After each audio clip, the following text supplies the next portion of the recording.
নমস্কার, অ্যাস্ট্রো রাজু চ্যানেলে আপনাদেরকে স্বাগত। আপনাদের সাথে আমি রাজু।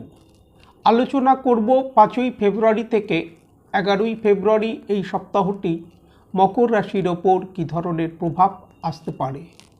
এই সপ্তাহে চন্দ্রমাকে গোচরে বৃশ্চিক রাশি, ধনু রাশি, মকর রাশি ও কুম্ভ রাশিতে ভ্রমণ করতে দেখা যাবে।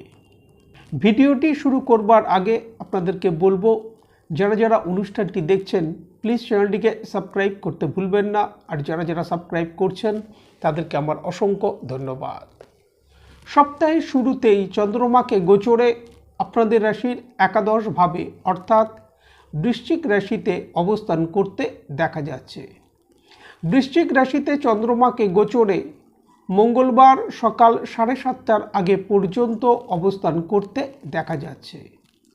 কর্মক্ষেত্র, ব্যবসায়িক ক্ষেত্রে অগ্রগতি আসতে দেখা যাচ্ছে। আর্থিক দিক থেকে কিছু লাভপ্রাপ্তি এই সময় আসতে দেখা যেতে পারে। ভাগ্যের সহায়তা এই সময় থাকতে দেখা যাচ্ছে। কিছু কাজ সম্পন্ন হবার ক্ষেত্রে ডিলে হতে দেখা যেতে পারে।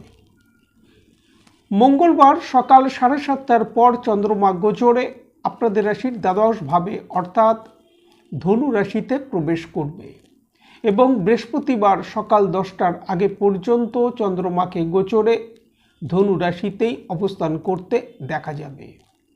বৈদেশিক কাজকারবারের সাথে যারা যুক্ত, এক্সপোর্ট ইম্পোর্ট বিজনেসের সাথে যারা যুক্ত, তাদের এই সময় লাভপ্রাপ্তি আসতে দেখা যাচ্ছে। হঠাৎ ভ্রমণের সুযোগ এই সময় আসতে দেখা যেতে পারে। তবে যে কোনো সিদ্ধান্ত নেবার ক্ষেত্রে এই সময় সতর্কতা অবলম্বন করা উচিত। যে কোনো ধরনের বাদ বিবাদ থেকে নিজেদেরকে দূরে রাখা উচিত। খরচের পরিমাণ এই সময় কিছুটা বৃদ্ধি পেতে দেখা যেতে পারে। বৃহস্পতিবার সকাল 10টার পর চন্দ্রমা গোচরে আপনাদের রাশির ফার্স্ট হাউসে অর্থাৎ মকর রাশিতে প্রবেশ করবে। মকর রাশিতে গোচরে চন্দ্রমা শনিবার সকাল 10টার আগে পর্যন্ত তাকে অবস্থান করতে দেখা যাবে। আর্থিক দিক থেকে কিছু লাভপ্রাপ্তি এই সময় আসতে দেখা যেতে পারে। এই সময় মানসিক স্থিতির সাথে সাথে শরীর স্বাস্থ্যের ওপর খেয়াল রাখা উচিত। বড় কোনো সিদ্ধান্ত নেবার ক্ষেত্রে সতর্কতা অবলম্বন করা উচিত। কারোর ওপর নির্ভর করে কোনো সিদ্ধান্ত এই সময় নেওয়া উচিত নয়।